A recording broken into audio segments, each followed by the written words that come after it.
What's up, everybody? I hope y'all are having a good day. I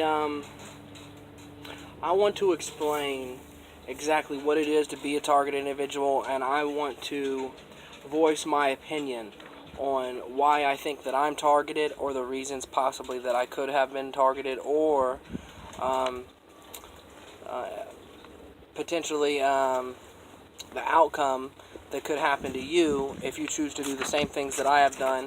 Or so in a way, I'm trying to make the public aware of not only my circumstances and my situation in this program, but so that also you understand what's happening to you if you find yourself in this position. Um, you know, we're trying to psychoanalyze right now, and I am psychoanalyzing, and I'm documenting what's happened to me over the past 2.5 months. But I'm going to do it in stages and steps to explain as much as I can, and hopefully you find it informative. I hope you take my word for it whenever I'm telling you this stuff. I would not. This is no way to seek attention. This is no. This is no ploy or. I'm going to try to keep it respectful without cussing and without being disrespectful to others, and I'm trying to consider all parties involved, and how it affects not only me but how it affects other people.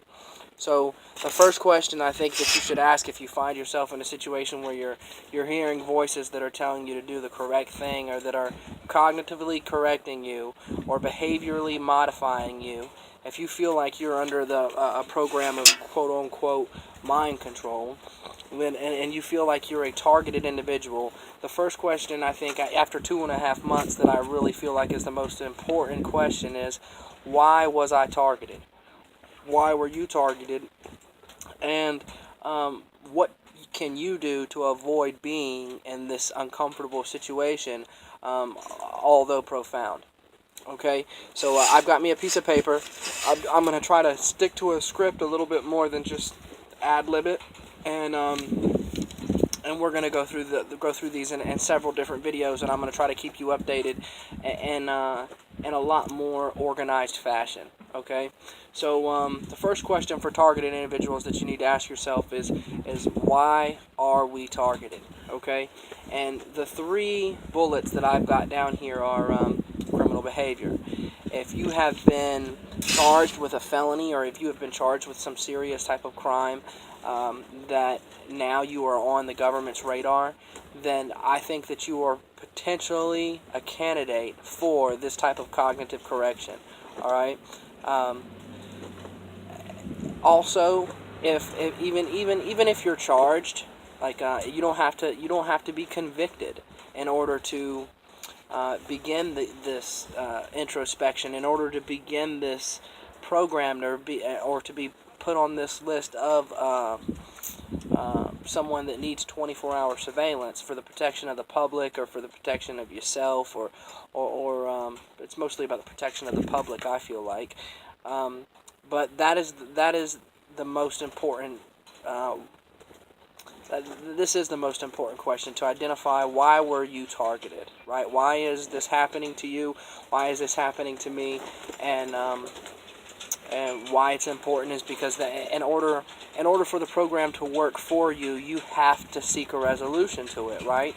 And that's what it more or less, I believe, is geared towards, is towards helping people resolve their problems, resolve their criminal unresolved matters, and that's the first bullet. Now the second one is mental illness. If you have been diagnosed in any state as bipolar, someone who can't manage their emotions, someone who is off their medication, someone who is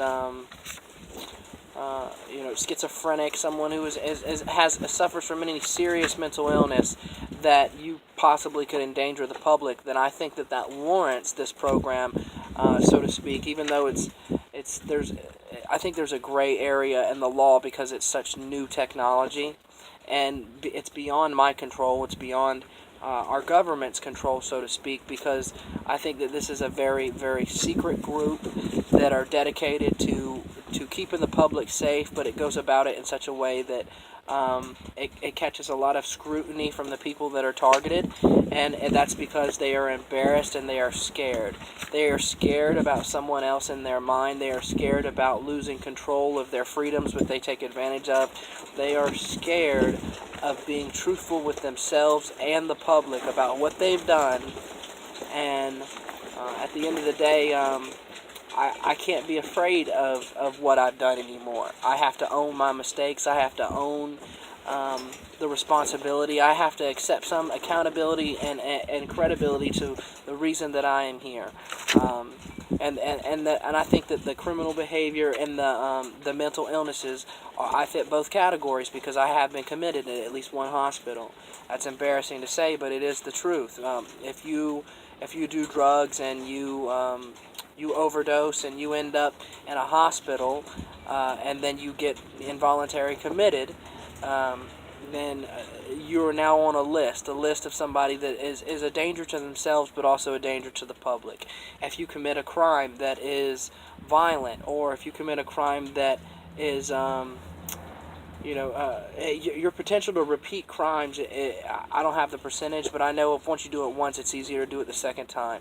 So I think that the government now is creating a program that is designed and based around helping criminals realize who they are, giving them a newfound awareness so that they are always being monitored. Even if you don't hear voices, they're always being monitored.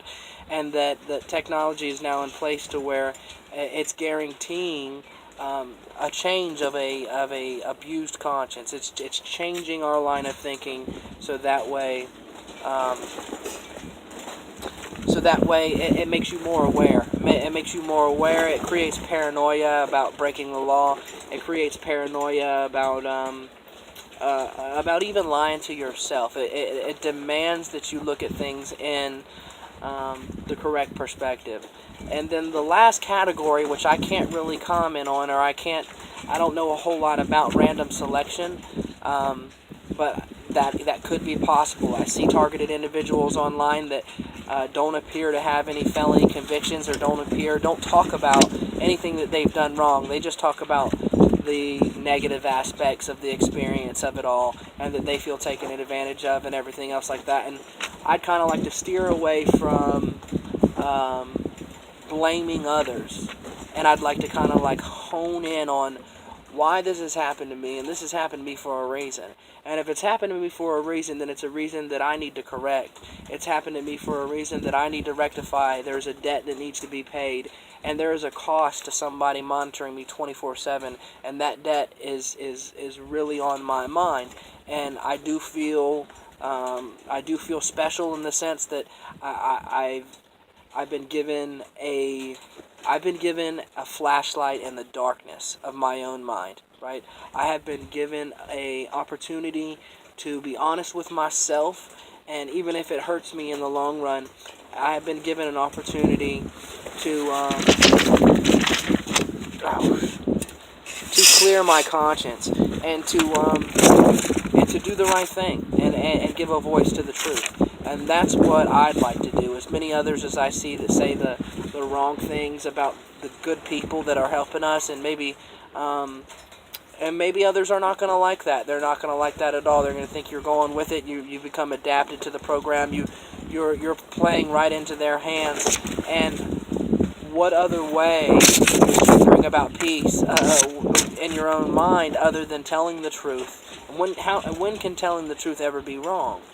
You know, even if it incriminates yourself, if you've done something wrong, you need to own your mistakes. If you've hurt other people, you need to realize that you've hurt other people and stop thinking selfishly. And so from now on, in these series of videos, I'm going to break down this program as much as I can and give voice to words that actually mean something, that actually have value, that actually carry some type of weight, because it is the truth, and it is what I truly think is the right thing to do. So I'm going to cut them down to 10-minute videos. I know that's a long video. Attention span of most men's around 30 seconds, and kids is about the same thing of a commercial. But if you're truly interested in the technology that is around today and that is happening, and you want to be aware of what's potentially a risk. It's very much a risk if you break the law. It's a risk if you act out of control or you selfishly use drugs to an extreme measure. You are going to be put on a list as a terrorist of your country, of your family, and then in that isolation, and in that isolation, and with this voice of God tool that they are using, you are going to find out some scary things about yourself. So, I hope that I can get through this without sounding crazy. I hope that I can get through this and I can reach somebody that needs help or that doesn't understand where they're at, because this is the exact same way that I found answers about what's going on. And truthfully, I have yet to see anybody do what I do, which is tell the truth and tell the benefits about this program. Thank you very much.